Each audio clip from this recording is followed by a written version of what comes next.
Magandang araw po sa ating lahat.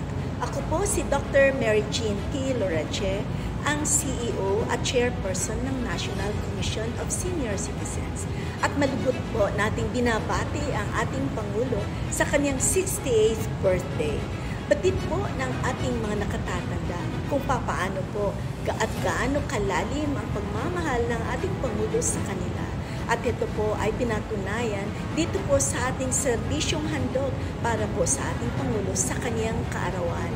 At ito naman po ay magsasagawa ang komisyon ng ating simultaneous na caravan of services at cash gift distribution para po sa pagpapatupad ng expanded centenarian cash gift.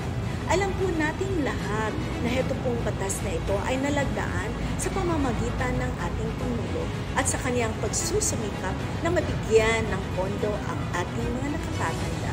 Higit na po sa 1 bilyon ang ating naibigay at na-disperse para po sa ating mga beneficiaries.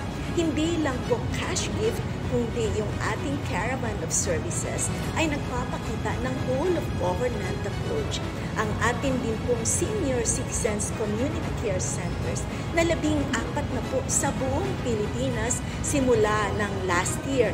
At ito po ay sa katuparan ng ating Pangulo na ang ating mga nakatatanda ay hindi mapapag-iwanan. So sa araw na ito, aming mahal na Pangulo, kami po ay bumabati sa inyo. Kasama ko po ang National Commission of Senior Citizens at lahat po ng ating mga tauhan na nasa ibaba na sila po ay nagsisilbi ng walang humpay. Magandang araw po sa ating lahat.